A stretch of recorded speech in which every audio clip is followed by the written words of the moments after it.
ઓમ નમો ભગવતે વાસુદેવાય. જય મહાદેવ. પિતૃદોષ કયા પ્રકારનો છે અને પિતૃદોષમાંથી મુક્તિ મેળવવા માટે અમારે કયા પ્રકારનું અને કયું કાર્ય કરવું જોઈએ અને કયું કાર્ય કરવાથી અમારા પિતૃઓ અધોગતિમાંથી મુક્ત થાય, સદગતિને પ્રાપ્ત કરે, આવા 12 પ્રશ્નો હું તમારી સમક્ષ લઈને આવ્યો છું. મિત્રો, અત્યારે મેં તમારી સમક્ષ આ એક કુંડલીના માધ્યમથી મેં તમને સમજાવવાનો પ્રયત્ન કર્યો છે અને જે 12 પ્રશ્નો આપણા તરફથી આવેલા છે, 12 પ્રશ્નો અલગ અલગ વ્યક્તિઓના છે, પરંતુ મેં એક સાથે લખી અને આપણે સમજવાનો પ્રયત્ન કર્યો છે. નમસ્કાર મિત્રો, હું છું આચાર્ય ડોક્ટર અજય પંડ્યા અને સત્યમ જ્યોતિષ કાર્યાલયની અંદર આપનું હાર્દિક સ્વાગત છે. મિત્રો, ફરી વિનંતી કરીને હું આપને કહું છું કે મિત્રો, મારો આ વિડીયો અવશ્ય શેર કરજો, કારણ કે ઘણા લોકોના પ્રશ્નો મેં એકઠા કરી અને આપના પ્રશ્નોનું સોલ્યુશન લાવવાનો પ્રયત્ન કર્યો છે. આમાંથી ક્યાંક ને ક્યાંક તમે પણ છો એવું વિચારજો અને 100% તમે પણ હોઈ શકો છો. આથી કરી અને આપના કોઈ પરિવારના સભ્યો હોય, આપના કોઈ સ્નેહી સંબંધી હોય તો ઘણી બધી મહેનત પછી આ વિડીયો બનાવવાનો મેં પ્રયાસ કર્યો અને એમાં મેં ઘણી યુક્તિપૂર્વક છે આપણે ઘણા બધા પુસ્તકોનો સહારો લઈને આ વિડીયો બનાવેલો છે. તો અહીંયા પિતૃદોષમાંથી મુક્તિ મેળવવા માટે જે કાંઈ કરવું જોઈએ એ પહેલાં હું તમને પ્રશ્ન ક્યાં આવ્યા છે એક કહી દઉં છું કે પિતૃ દોષ છે પણ કયા પ્રકારનો છે. એટલે ઘણા લોકો એમ કહે કે પિતૃદોષ છે, કોઈ બ્રાહ્મણે કીધું પિતૃદોષ છે, તો પિતૃદોષ કયા પ્રકારનો છે, પ્રકાર જાણવાની વાત આવી. અહીંયા બીજું વાત એ છે કે પિતૃ કાર્યમાં શું કરવું જોઈએ. પિતૃ કાર્ય કરી લેવું, પણ શું કરી લેવું? નારાયણ બલિ કરી લેવી, પ્રેત બલિ કરી લેવી, અન્ય કોઈ કર્મ કરી લેવું તો પિતૃદોષમાંથી મુક્તિ મળશે. મેં આની પહેલા સમજાવ્યું હતું કે પિતૃદોષ એટલે શું. એના માટે મારો આની પહેલાનો જે વિડીયો છે અવશ્ય જોજો. પિતૃ કઈ યોનિમાં છે, ખાસ મિત્રો આ શ્રેષ્ઠ વાત પ્રશ્ન છે કે પિતૃ કઈ યોનિમાં છે, કઈ રીતે જાણી શકાય. તો આના માટે નો પણ હું જવાબ દેવા માટે આવ્યો છું. અહીંયા ઘણા લોકોના પ્રશ્ન છે કે અમારા લગ્ન નથી થતા, દીકરી કોઈના પણ લગ્ન નથી થતા, સગાઈ નથી થતી, થાય છે તો તૂટી જાય છે, અથવા તો સાવ નક્કી હોય અને પાછો ના જવાબ આવી જાય છે. તો આની પાછળ શું પિતૃદોષ કારણ હોઈ શકે? 5મો પ્રશ્ન છે કે પતિ પત્ની વચ્ચે દિવસ રાત ઝઘડા થઈ રાખે છે, નાની નાની બાબતમાં ડખો ઉત્પન્ન થઈ જાય છે, તો શું એની પાછળ પિતૃદોષ કારણ હોઈ શકે? એક પ્રશ્ન એવો આવ્યો કે અમારી આર્થિક પરિસ્થિતિ દિન પ્રતિદિન નબળી થતી જાય છે. અહીંયા ઘરની અંદર 3 ગવર્મેન્ટ જોબ વાળા વ્યક્તિનો આ પ્રશ્ન છે અને સાથે તેને જમીન પણ સારી એવી છે, પરંતુ અત્યારે એનો પ્રશ્ન એવો છે કે આર્થિક પરિસ્થિતિ દિન પ્રતિદિન નબળી થતી જાય છે, તો શું પિતૃદોષ કારણ હોઈ શકે? તો અહીંયા 7મો પ્રશ્ન છે કે વારંવાર અમારા પરિવારની અંદર એક સાજો થાય તો બીજો બીમાર પડી જાય છે અને એક દુઃખ મળે તો અનેક દુઃખ આવતું જાય છે. તો અહીંયા દવાખાનામાં અમારા પૈસા જેટલા જાય છે એટલો અમારો ઘર વપરાશમાં પૈસા નથી જતા. અહીંયા એક ભાઈએ તો એવું કીધું કે મેં આખું લખ્યું, અમારા 6 મહિનાનું આખું ઓલું લખ્યું કે એક ડાયરી લખી 6 મહિના સુધી કે મારા ઘરની અંદર મારે ખાન ચાથી માંડીને ભોજનની અંદર કેટલો ખર્ચો આવ્યો અને તેની સામે મેં દવાખાનાનો ખર્ચ લખ્યો. તો સામાન્ય જેને બીમારી કહેવાય કે તાવ આવી જવો, શરદી થઈ જવી, ઉધરસ થઈ જવી, એ દવાખાનાની અંદર અમારો 6 મહિનાનો જે ઘર ખર્ચ હતો એના કરતાં વધારે પૈસા વપરાણા. તો આનું કારણ શું પિતૃદોષ હોઈ શકે? પરિવારની અંદર ભાઈઓને કાકા બાપાના છોકરાઓને કોઈને ભરતું નથી, એકબીજા પોતાના દુશ્મનો માને છે. તો 8મો પ્રશ્ન એ છે કે શું પરિવારના ભાઈઓમાં એકબીજા સાથે સપ નથી, પિતૃદોષ હોઈ શકે? અહીંયા 9મો પ્રશ્ન એ આવ્યો કે જે પિતૃદોષ કયો છો એ વાત બરાબર છે, ભુવા હતા કઈ, ભૂઈમાં કઈ કે બ્રાહ્મણો કે પિતૃદોષ છે, પણ એ પિતૃદોષ માંથી અમારે મુક્તિ મેળવવા માટે કયા પ્રકારનું કાર્ય કરવું છે? તો અહીંયા જે પેલો પ્રશ્ન છે લગતો જ એક પ્રશ્ન છે. તો અહીંયા 10મો પ્રશ્ન એ છે કે દાદા, મારો વિડીયો જોઈને ઘણા લોકો એવો પ્રશ્ન કર્યો, કારણ કે આની પહેલાના વિડીયોમાં મેં કીધું હતું કે આપનો દોષ નથી, પિતૃદોષ એટલે તમારા પૂર્વજોનો દોષ છે અને એની મુક્તિ મેળવવા માટે આપે એ પ્રકારનું કાર્ય કરવું છે કે એ કઈ યોનિમાં છે એ પહેલાં સંશોધન કરવું છે અને એ યોનિને લગતું કાર્ય કરવું છે. જેમ કે તમારું વારે ઘડીએ હું એક ઉદાહરણ આપું છું કે માથું ફૂટે તો દવાખાને જવાય અને ગાડીમાં પેટ્રોલ પુરાવવું છે તો પેટ્રોલ પંપે જવાય. એટલે અહીંયા તમારા પિતૃ જો તમને કયા યોનિમાં છે એ ખ્યાલ આવે અને એની પાછળનું જે કર્મ છે એના જે રાજા છે એ રાજી થાય એવું કાર્ય જો તમે કરશો તો 100% સત્ય વાત છે કે તો જ એ તૃપ્ત થશે. તો અહીંયા તો કે પિતૃઓને મુક્તિમાં અપાવવા માટેના કાર્યો કેટલા? તો કે પ્રેત બલિ છે, ભૂત બલિ છે, નાગ બલિ છે, કાગ બલિ છે અને લીલો દાહ કર્મ છે અને નારાયણ બલિ છે. તો આ બધા જે પિતૃઓને મુક્તિ અપાવવાના માટેના કારણો છે, પરંતુ અહીંયા સર્વશ્રેષ્ઠ પ્રશ્ન એ છે કે આ કોના માધ્યમથી જાણી શકાય કે આમાંથી તમારે કયો દોષ છે? મિત્રો તો અહીંયા મેં વારે ઘડીએ એક વાત તો કરેલી છે કે જન્મ કુંડલી અને પ્રશ્ન કુંડલીના માધ્યમથી આપ કોઈ પણ આપનો જે ગ્રહો છે જે મેં રૂટ પ્રાપ્ત કર્યો અને એક વાત મેં વારે ઘડીએ કીધી છે કે ગ્રહો ક્યારેય કોઈને લગતા નથી. ગ્રહો આગળ જે તમારી સમક્ષ સમસ્યા આવવાની છે એ તમને પહેલેથી જાણ કરે છે અને આ જાણ તમને હોય તમારે અહીંથી માની લો કે બહાર જવું છે, તમને ખબર છે કે રસ્તો જે રસ્તેથી તમે જવાના છો એ રસ્તામાં ખાડો પડી ગયા છે, એ રસ્તો ખરાબ છે, અથવા તો તે રસ્તામાં કાંટા છે કે એ રસ્તામાં બીજો કોઈ પ્રોબ્લેમ છે, અથવા તો એ રસ્તામાં ગાળો છે, તો એ રસ્તેથી તમે પસાર નહીં થાવ અને અન્ય રસ્તો અપનાવજો. એમ જેમ શિયાળો આવે છે અને ઠંડીથી બચવા માટે આપણે કોટ અથવા સ્વેટર અથવા તો ધાબરા લઈ લઈએ છીએ, ઉનાળો આવે છે ગરમીથી બચવા માટે આપણે એસી કુલર કે પંખાનો સહારો લઈ લઈએ છીએ, ચોમાસું આવે છે એને વરસાદથી બચવા માટે આપણે રેઇનકોટ અથવા તો છત્રીનો સહારો લઈએ છીએ, કારણ કે આપણને ખબર છે કે આ ઋતુ આવી રહી છે ને એમાં આપણી પર આવો પ્રભાવ પડશે. એમ જન્મ કુંડલી પ્રશ્ન કુંડલી આપણા સામે જે સમસ્યા આવી રહી છે, સમસ્યા કેવી આવી રહી છે એ આપણને જણાવી શકે છે, પરંતુ આના માટે આપણે વિદ્વાન બ્રાહ્મણ પાસેથી સલાહ લઈને જ આ કાર્ય કરવું જોઈએ. અને વિદ્વાન બ્રાહ્મણ જે બ્રાહ્મણ છે અવશ્ય આપને બતાવી શકે કે અહીંયા આ ગ્રહની ચાલ છે તો આપની ઉપર શું થવાની સંભાવના છે અને આપને શું ફળ પ્રાપ્ત થવાની સંભાવના છે, સારું ફળ છે કે નબળું ફળ છે. અહીંયા તો જન્મ કુંડલીના માધ્યમથી આપ જાણી શકો છો. પેલી વાત કે જન્મ કુંડલીના માધ્યમથી આપ જાણી શકો છો કે આપને પિતૃદોષ છે અને કયા પ્રકારનો પિતૃદોષ છે. તો એના માટે તો વધારે વિદ્વતા હોવી જોઈએ, કારણ કે મને અત્યારે શ્રેષ્ઠ કથાકારોથી માંડી અને મોટા મોટા જે વિદ્વાન પંડિતો છે એને પણ મને એવો પ્રશ્ન કરેલો છે કે દાદા તમે આ કઈ રીતે કહી શકો કે આને સ્ત્રીનો પિતૃદોષ છે, કે આને બાળકનો પિતૃદોષ છે, કે આને પુરુષનો પિતૃદોષ છે, કે આ જે પ્રેત યોનિમાં જે વ્યક્તિ છે કે નરક યોનિમાં જે વ્યક્તિ છે એ આ રીતે મૃત્યુ પામેલો છે. હું અહીંયા ઘણી વખત એ પણ સ્પષ્ટ કરી દીધું છે કે આ ગર્ભવતી સ્ત્રીનું મૃત્યુ થયેલું છે. એક સ્ત્રી કઈ રીતે મૃત્યુ પામેલી છે, કોઈનું એક્સિડન્ટલી મૃત્યુ પામી છે, લોહકંટક કે લોહી વહી જવાથી મૃત્યુ થયેલું છે, કે અન્ય કોઈ ઝેરથી એનું મૃત્યુ થયેલું છે, બાલ્યાવસ્થામાં એનું મૃત્યુ થયેલું છે, પાણીમાં ડૂબી જવાથી મૃત્યુ થયેલું છે, પડી જવાથી મૃત્યુ થયેલું છે. તો આ બધી વાત શું તમે કહી શકો? હા મિત્રો, આનું ચોખ્ખું પરફેક્ટ જ્યોતિષશાસ્ત્ર એક ગણિત છે. અમુકના પર્યાય હોઈ શકે, અમુકના કોઈ પર્યાય હોતા નથી. મિત્રો કોઈ એમ પૂછે તમને કે 12 પંચા કેટલા થાય, એટલે તમારો જવાબ 60 જ હશે. કદાચ તમારા પ્રદેશમાં કોઈ પૂછે, કોઈ અન્ય પ્રદેશમાં પૂછે, કોઈ અન્ય રાજ્યમાં પૂછે, અન્ય દેશમાં પણ પૂછે, કદાચ એની ભાષા અન્ય હોઈ શકે, પરંતુ એનો જવાબ 60 જ આવે. એમ અહીંયા જે આ જ્યોતિષશાસ્ત્રની અંદર જે તમામ પ્રકારની કુંડલીનું ગણિત કરી શકે છે એ વ્યક્તિ આપને અવશ્ય બતાવી શકે કે આપને કયો પિતૃ છે અને કઈ પ્રકારે એનું મૃત્યુ થયેલું છે. અને પરંતુ અહીંયા ઘણા લોકો એવો પણ સવાલ કરી જાય છે કે અમારે તો કોઈ આવું મૃત્યુ પામેલું નથી. ઘણા લોકો એવો પણ મનમાં દ્વિગાળે લઈને આવે છે કે દાદા અમારા દાદા, હા આપણે કીધું એમ પ્રમાણે કે દાખલા તરીકે હમણાં જે એક મેં પંચબલી કર્મ આપ્યું એની અંદર એવું આવ્યું હતું કે તમારા પૂર્વજોની અંદર કોઈ પુરુષો ભયંકર રોગથી પીડાઈને મરેલા છે. એટલે એ લોકોએ કીધું કે હા ભાઈ અમારે એ વાત બરાબર કે ભયંકર રોગ અને શરીરમાં ઝેર ફેલાવાથી મૃત્યુ પામેલા છે, એટલે ભયંકર રોગ અહીંયા કેન્સર જેવા રોગથી મૃત્યુ થયેલું છે, પરંતુ એની ઉંમર તો 80 વર્ષ ઉપર હતી. તો એ અમને નડે? અરે મિત્રો, પાદ્યમ તું શિક્ષા, પગના તળિયાથી માંડીને માથાના વાળ સુધી આપણે જે પાપ કરીએ છીએ એ પાપની સજા ત્યાં ભોગવતા હોઈએ આપણે નરક યોનિમાં. અને આપણે જે જીવાત્માને કષ્ટ પડતો હોય તમારા પરિવાર સામે જોઈ છે. આના માટે તમારે મારો આગલો વિડીયો જોવો પડે.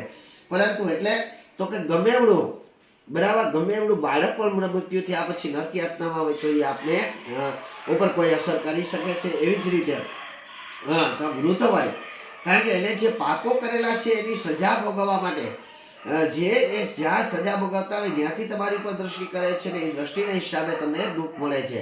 એટલે એને જાણવા માટે તમે આગલા વિડીયો જોજો. મિત્રો અહીંયા તો કે જે માધ્યમ બને છે તો કે પ્રશ્ન કુંડલી, જન્મ કુંડલી, ચલિત કુંડલી, ચંદ્ર કુંડલી અને લગ્ન કુંડલી, આ તમામ કુંડલીનું જ્યારે તમામ પ્રકારે ગણિત થઈ ગયા પછી અહીંયા તમે નક્કી કરી શકો કે આ જાતક જેનો પ્રશ્ન છે અથવા તો જે જાતકની જન્મ કુંડલી છે એને ક્યાં પિતૃ છે અને કઈ રીતે ગણી શકે. દાખલા તરીકે ફોર એક્ઝામ્પલ અત્યારે હું તમારી સમક્ષ આ માત્ર એક કુંડલી બનાવી છે અને એ પણ એક્ઝામ્પલ માટે, એટલે જે વિદ્વાન ભૂદેવો છે એ એવું કંઈ સમજતા નહીં કે ભાઈ આ કેમ. તો અહીંયા જે આપણે પહેલો તો વાત એ છે કે અહીંયા પહેલા તો આપણે આ માની લો કે આ જન્મકુંડલી છે. તો આ જન્મકુંડલીમાં આપણે લગ્ન પણ આપણે એક જ લખેલું છે અને લગ્ન સ્થાને રાહુ અને ગુરુની યુતિ છે. તો અહીંયા ડાયરેક્ટ કોઈ પણ ભૂદેવ કહી શકે કે આ સ્ત્રીની કુંડલી છે કે પુરુષની કુંડલી છે. માની લો કે આ સ્ત્રીની કુંડલી છે, કોઈ પણ કે જન્મ કુંડલી છે અને સ્ત્રીની કુંડલી છે, તો રાહુ અને ગુરુ હોવાથી અહીંયા લગ્ન સ્થાને આ જીવાત્માને જાતકને ચાંડાલ યોગ બને છે. તો અહીંયા જીવનસાથી ભાવની અંદર કેની યુતિ છે? તો કે સપ્તમેશ દ્રષ્ટિની અંદર જીવનસાથી ભાવમાં બુધ, શુક્ર અને કેતુની યુતિ છે. આ ખાલી એક એક્ઝામ્પલ માટેનું છે. તો અહીંયા આનાથી એને શું કોઈ પિતૃ છે કે નહીં જાણી શકાય? આનાથી જાણી શકાય કે અહીંયા ચોથો ભાવ પણ ચોથો છે અને નંબર પણ આપણે ચોથો જ આપેલો છે. એટલે અહીંયા મંગળ જે છે, તો આ ખરેખર માંગલિક દોષ તો છે જ, આને મંગળ દોષ તો છે, પરંતુ અહીંયાથી શું જાણી શકાય કે આને કોઈ પિતૃ છે કે નહીં? અહીંયા સૂર્ય અને ચંદ્રની એકબીજા પર સપ્તમેશ દ્રષ્ટિ પડે છે, તો અમાવસ્ય દ્રષ્ટિ બને છે. તો અહીંયા જાણી શકાય કે આની પરથી પિતૃ દોષ છે કે નહીં. શનિની દ્રષ્ટિ, તૃતીય દ્રષ્ટિ જે છે એ રાહુ પર પડે છે, એટલે શાપિત દ્રષ્ટિ બને છે. તો આની પરથી જાણી શકાય કે નહીં કે અહીંયા એને પિતૃદોષ છે કે નહીં. અહીંયા શનિની 10મી દ્રષ્ટિ એટલે કે અહીંયા ચંદ્ર ઉપર પડે છે. 1 2 3 4 5 6 7 8 9 ને 10, તો અહીંયા 20 દ્રષ્ટિ પડે છે. તો આની પછી જાણી શકાય કે નહીં કે પિતૃદોષ છે કે નહીં. મિત્રો આ કુંડલીની અંદર પરફેક્ટ 1-2%, 100%, 1000% કહી દઉં કે આ જેની પણ કુંડલી છે, માની લો કે આ રીતના ગ્રહોની ચાલ છે, એટલે અહીંયા આ લોકોને કઈ રીતના પિતૃ છે? તો પેલો પિતૃ આ વ્યક્તિને આ લોકોની કુટુંબની અંદર કુંવારકા અને કુંવારો છોકરો બંને પિતૃ છે. બંને જણા નરક યાતના ભોગવે છે. બીજા નંબરની અંદર અહીંયા આ પરિવારની અંદર એક સ્ત્રી કે જે પુરુષના ત્રાસથી, પુરુષના અયોગ્ય કર્મથી, પુરુષના કુકર્મથી પતિ પ્રેમથી વંચિત થઈને મૃત્યુ પામેલી છે. ચોથા નંબરની અંદર આ સ્ત્રીની સાથે અથવા તો અન્ય કોઈ પણ એક બાળક પણ આ જેની આવી રીતની કુંડલી છે, તો એની અંદર એક બાળક પણ નરક યાતના ભોગવે છે. અહીં તો કે અહીંયા આના માટે એક ચાંડાલિક સ્ત્રી કે જેને પોતાના પરિવાર ઉપર કલંક લગાડી અને કલંકની સામનો કરી અને આત્મહત્યા કરેલી સ્ત્રી પણ આ કુંડલીની અંદર પ્રેત યોનિમાં બતાવે છે. સાથે અહીંયા જે વિશ્વ દ્રષ્ટિનું કારણ બને છે અને જે કેન્દ્રના ગ્રહો છે અને મધ્યસ્થ જે આવે છે, અહીંયા 9 માસનું પણ ગણિત મિત્રો કરેલું છે. ચલિત કુંડલીનું પણ ગણિત કરીને આ કુંડલી બનાવેલી છે. એટલે જે લોકો થોડાક જ્યોતિષની અંદર જાણે છે એના માટે કહું છું કે એનું ગણિત કરીને આ કુંડલી બનાવેલી છે. એટલે તો કે આના જે પૂર્વજો છે ક્યાં છે? તો કે નર્ક યોનિમાં છે એ વાત તો સત્ય છે, પરંતુ નાગ યોનિમાં પણ છે. એટલે તો કે આને મુક્તિ અપાવવા માટે શું કરવું પડે? તો કે આને મુક્તિ આપવા માટે પહેલા તો પ્રેત બલિ કરવી પડે. હવે જે નાયક યોનિ કુકર્મ કરી અને મૃત્યુ પામી, કલંક લગાવેલો અને જેને આજીવન કાંઈક ને કાંઈક બીજાનું પ્રાપ્ત કરી લેવાનું પોતાના સ્વાર્થ માટે થઈ અને પરિવારનું પણ જેને એને વિચાર્યું તે સાવ ભૂત જેવા છે. એટલે તો કે ભૂત યોનિમાં પણ છે. અહીંયા વિષ ઉત્પન્ન થયું, ઝેર ઉત્પન્ન થયું, એટલે આ જે સ્ત્રી છે એ નાગ યોનિમાં છે. કન્ફર્મ તમામ ચપ્પલ અને મારું માથું એમ કહું છું કે આ જે સ્ત્રી છે એ નાગ યોનિમાં છે. અને અહીંયા તો આ જીવાત્માને તો પિશાચ યોનિ એટલે શું? તો કે એક અહીંયા જે વધારેના લોકો આવે છે, બરાબર છે, વધારેના પિતૃઓ આવે છે, એટલે પહેલાથી જ કોઈ પિતૃઓ હતા, એટલે ઘણા બધા ભટકતા પિતૃઓ છે, તો એ પિશાચ યોનિની અંદર છે. નીલોદ્રા શ્રાદ્ધની વાત આપણે કરીએ તો આના માટે નીલોદ્રા શ્રાદ્ધ પણ કુંવારિકા અને કુમાર બંને મૃત્યુ પામેલા છે, એટલે એના માટે નીલોદ્રા શ્રાદ્ધ કરવો જોઈએ. તો આ પણ જે જાતકની કુંડલી છે એક જાતકની કુંડલી જ છે અને આ રીતનું જ આવતું હતું. જે મેં ક્રમ બદલાવ્યા છે ખાલી તમને સમજાવવા માટે, બરાબર. એટલે આ બાકી જે આ કુંડલી જે છે એ આ જ પ્રકારે આવતી હતી કે બીજા સ્થાનની અંદર સૂર્ય હતો, ચોથા સ્થાનની અંદર મંગળ હતો, જીવનસાથી ભાવમાં બુધ શુક્ર કેતુની યુતિ હતી, 8મા ભાવમાં ચંદ્ર હતો, 11મા ભાવમાં શનિ હતો અને લગ્ન ગુરુ અને રાહુ હતા. આ એક જે વ્યક્તિની કુંડલી જ છે અને ખરેખર આ તમામ પ્રકાર સમસ્યાઓ એની પાસે અત્યારે ઉપલબ્ધ છે. એટલે તો કે આ વ્યક્તિએ શું કરવું પડે? તો કે આ વ્યક્તિએ તમામ કર્મ કરી લેવું જોઈએ. આ કર્મ તો ઓછામાં ઓછા 3 દિવસ શું થાય? પ્રેત બલિ એને કરવી જોઈએ, ભૂત બલિ એને કરવી જોઈએ, નાગ બલિ એને કરવી જોઈએ, કાગ બલિ એને કરવી જોઈએ, નીલોદ્રા શ્રાદ્ધ પણ એને કરવો જોઈએ અને નારાયણ બલિ પણ કરવી જોઈએ. આ જે એને પ્રશ્ન સમજાવ્યું, એમાંથી એને મારી સમક્ષ રજૂ કર્યું, એમાં કઈ વાતની ના પાડી કે આમાંથી જે મેં તમને કીધું એમાંથી આ રીતે તો કઈ અમારે દાદા અમને એવું યાદ નથી કે અમારે કોઈ બાળક મૃત્યુ પામેલું છે, બરાબર. એ એક વાત કરી કે અમારે બાળકની અમને ખબર નથી. બાકી આ જે બે વાત કરો છો પતિના ત્રાસથી સ્ત્રી એ આત્મહત્યા કરી, એ વાત પણ 100% સત્ય છે. બીજી વાત કે આવી રીતે કલંકિત કરી પુરુષ આવું કરી કર્મ કરી અને મૃત્યુ પામેલી છે, એ વાત પણ સ્ત્રી સાથે સાથે 100% સત્ય છે. આવી રીતે અમારા કુટુંબની અંદર કુમારિકા અને કુમાર બંને મૃત્યુ પામેલા છે. હા, પણ એ વાત પણ અમારી સત્ય છે કે અમારી સામે જ અમારો ભાઈ પણ મૃત્યુ પામેલો છે અને અમારી બેન પણ મૃત્યુ પામેલી છે. અને જે તમે વિષયોગ કહો છો, વિષયોગને અમે બીજું કાશું જાણતા નથી, પરંતુ અમારા કુટુંબની અંદર ઘણી વખત ઘણા લોકોને સાપ કરડે છે, તો એ વિષયોગનું કારણ હોઈ શકે.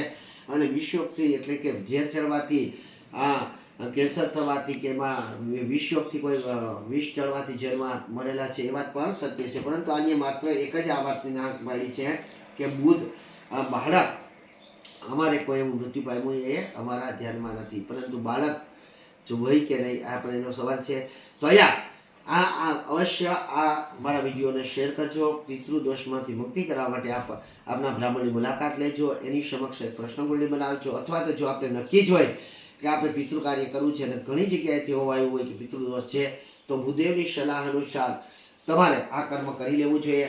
પરંતુ અહીંયા ફરીથી હું આપને એકવાર વિનંતી કરું છું કે મારી તો ચૈત્ર મહિનામાં 24 કર્મ મેં આપી દીધા છે, 24 કર્મ કરવાની આપી દીધા છે. હવે મારી પાસે તારીખ નથી. ઘણા લોકો બહારથી કહે છે કે તમે અમારું કાર્ય કરશો. ના, હવે મારી પાસે સમય જ નથી. આ પણ કઈ રીતે એડજસ્ટ કરીશ એ ખૂબ અગત્યની વાત છે, કારણ કે 9 દિવસ પેલા નવરાત્રિ અને ત્યાર પછી આ કર્મ કરવાના છે. એટલે આપ આપના ભૂદેવની અવશ્ય સલાહ લેજો. એમાં ક્યાંય જરૂર પડે તો અવશ્ય મારું માર્ગદર્શન લેજો, હું તમને અવશ્ય કહીશ. પરંતુ અહીંયા ફરીથી એક સલાહ છે કે આપણે આપના પિતૃ ભૂત યોનિમાં હોય, આપના પિતૃ નાગ યોનિમાં હોય, આપના પિતૃ પિશાચ યોનિમાં હોય, તો આ બધું એક કરવું એના કરતાં 3 દિવસનું કર્મ એક જ વાર થાય મિત્રો.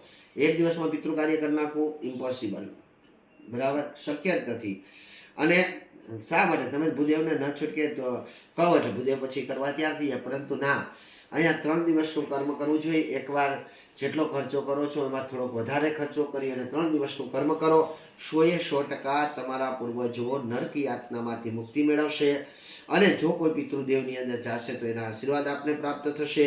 અને પિતૃદેવીઓનીમાં જાય તો જ આશીર્વાદ મળે છે. પ્રેત તરીકે રખડતા પકડતા, ભૂતો તરીકે રખડતા ભબડતા કોઈ આશીર્વાદ ન આપી શકે, એની પણ નોંધ લેજો. જ્યાં ત્યાં ઘણા લોકો એવું કહીને મેં કે અમારા પિતૃઓનો અમને અમારું સારું કરી દે તો અમે એને દીવો કરશું, અમે પિતૃનું કાર્ય કરશું. અરે ભાઈની પાસે કાંઈ છે નહીં, એ રખડતી ભભડતી આત્મા છે. એ ખુદ તમારે ત્યાં પાસે માગે છે, તમે એને મુક્તિ અપાવો એવી યાતના કરે છે. અને તમે એમ કહો કે અમારું સારું કરી દઈ. ના, કોઈ પિતૃ દેવીઓનીમાં હોય, કોઈ સુરાપરા હોય, કોઈ સતી પયાય હોય, તો એ આપનું કલ્યાણ કરી શકે છે, આપનું સારું કરી શકે છે. એટલે મનની અંદર 100% વિચાર લેજો અને જરૂરત હોય તો મને અવશ્ય ફોન કરજો અને મારા વિડીયોને અવશ્ય શેર કરશો જ. અને જે પણ મારા સ્નેહી સંબંધીઓ છે, અત્યાર સુધી જે લોકોને એવું લાગ્યું હોય મેં હજારો આ કર્મ કરી નાખ્યા છે, હજારો, 1 2 કે 100 કે 500 નહીં, પણ હજારો મેં પંચબલી કર્મ કરીને પંચબલી કર્મનો શ્રેષ્ઠ બ્રાહ્મણ તરીકે લોકો મને એમ કહે છે. તમે જેને ત્યાં મારો થયું છે એ લોકો કોમેન્ટ કરીને પણ કહેજો કે આપને કેવું લાગ્યું મારું કાર્ય. પરંતુ અહીંયા આપણે કેટલું ફળ મળ્યું એ પણ અવશ્ય કહેજો. અને બીજી વાત એ છે કે ઘણા લોકો એવું કહે છે કે તમે દેવી ભાગવત કરો છો. દેવી ભાગવત રામકથા, શિવપુરાણ બધી કથાઓ મારી યુટ્યુબ ઉપર છે. મારી દેવી ભાગવત ચૈત્ર મહિનામાં પણ હમણાં હતી, પણ અનિવાર્ય કારણો અનુસાર 1 થી 9 જે કેન્સલ થઈ છે. હું તમામ પુરાણ કરી શકું છું. અને કદાચ ઘણા લોકોનું એવું પણ કહેવું છે કે પંચબલી કર્મની અંદર પણ અજય યદા પુસ્તક નથી હતા. 100% હું કોઈ પણ કથામાં પણ આખી પુસ્તક કરતો નથી. ઈશ્વરની કૃપા છે, માં સરસ્વતીની કૃપા છે. પરંતુ હું જે કથાઓ જે છે એ કથાઓ બહુ ઓછી આપું છું, કારણ કે મારી પાસે યજ્ઞો જ એટલા બધા હોય છે કે જેના હિસાબે હું 7 દિવસનું ભાગવત રાખું તો 7 દિવસમાં હું 7 યજ્ઞ કરી શકું, 4-5 યજ્ઞ કરી શકું એમ માનો તમે, પરંતુ એક જ કથા કરી શકું. એટલે તો કે જેનો જ્ઞાન મારી પાસે વધારે છે અને જે જ્ઞાનના રસ્તા પર હું જઈ રહ્યો છું એટલા માટે હું કથા પછી આપું છું. છતાં પણ જે લોકોએ હમણાં માગણી કરી છે એ લોકોને કથા આપવાનો મેં વિચાર પણ કર્યો છે. આપ 18 પુરાણમાંથી કોઈ પણ કથા, કોઈ પણ વીરની ગાથા પણ અવશ્ય મારી સાથે, મારી પાસે અપેક્ષા રાખી શકો કે આ હું કરી શકું, 100% કરી શકીશ. તો ફરીથી આપણે વિનંતી છે કે વિડીયોને શેર કરજો, લાઈક કરજો, અને હજી સુધી મારી યુટ્યુબ ચેનલ ડૉક્ટર અજય પંડ્યાને સબસ્ક્રાઈબ ન કરી હોય તો સબસ્ક્રાઈબ કરી લેજો, બેલ આઇકોનનું બટન દબાવી દેજો, જેથી કરીને મારા નવા વિડીયો આપને મળતા રહે. અહીંયા જે બીજો એક પ્રશ્ન આવ્યો છે, આ પ્રકારની ક્વોલિટીની અંદર કે આવી સ્ત્રીઓ જે છે પતિ સુખ ઓછું મેળવે છે, તો પતિ સુખ એટલે શું એ પણ હું નવા વિડીયોમાં બતાવીશ. જય શ્રી કૃષ્ણ, જય મહાદેવ, સર્વનું કલ્યાણ થાઓ.